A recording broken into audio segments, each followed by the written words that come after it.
एक मामले में उनकी तारीफ करता हूँ मैं, ट्यूशन कोचिंग कराने वालों को, कि वो ईमानदार बहुत है। किसी बच्चे को अगर खड़े होने में दिक्कत हो रही है तो आप उसको व्हील चेयर नहीं पकड़ा सकते हो, उसको गिरने दो।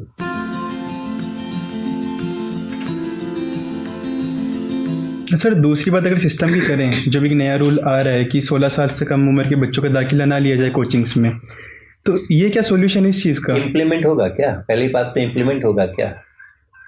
कोचिंग कराने के लिए अगर पेरेंट्स बेताब है और कोचिंग देने के लिए अगर बिजनेस पर्सन्स बेताब हैं, तो क्या आप रूल बना करके रोक सकते हो?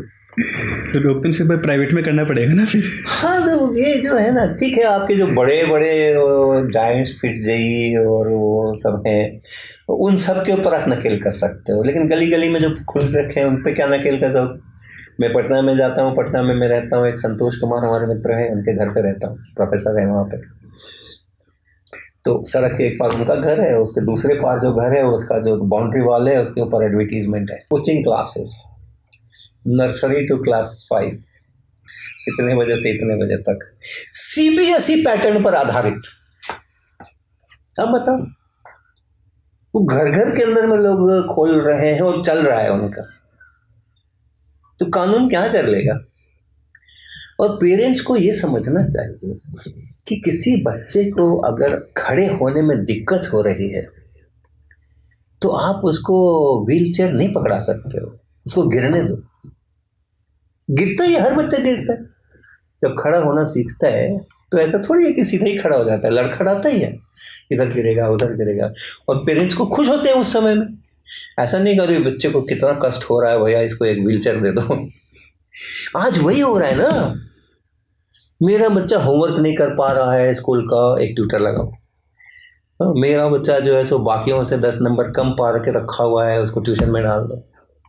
आप उसको व्हीलचेयर पकड़ा रहे हो जब उसके पैर मजबूत होने का समय है, उस समय में हमेशा के लिए वो बच्चा कमज़ोर होता है, और इसीलिए बाद में इतना साइकोलॉजिकली फ्रेजाइल हो जाता है वो, कि किसी तरह के एडवर्स सिचुएशन को फेस नहीं कर पाता है। तो ये समस्याएं हैं, ये जो ट्यूशन कोचिंग का सारा मामला है। एक मामले में उनकी तारीफ करता हूँ मैं, ट्यूशन कोचिंग कराने वालों को, तो वो ईमानदार बहुत है।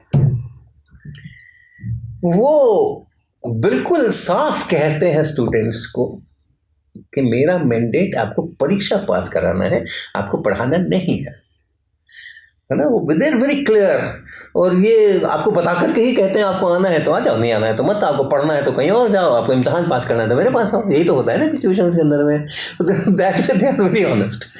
लेकिन अगर इम्तिहान पास कर गए और लर्निंग नहीं की, सीखा नहीं, पढ़ा नहीं, इम्तिहान पास कर गए, विभिन्न प्रकार की जो उनकी तकनीक्स होती हैं इम्तिहान पास करने और कराने की, short of illegal ways, short of illegal ways, रट लो, याद कर लो, 1000 सवाल बना लो, कोई ना कोई तो मैच कर ही जाएगा, पैटर्न्स रटवा दिए, पैटर्न्स रटवा दिए, दीज आर लीगल मेथड्स।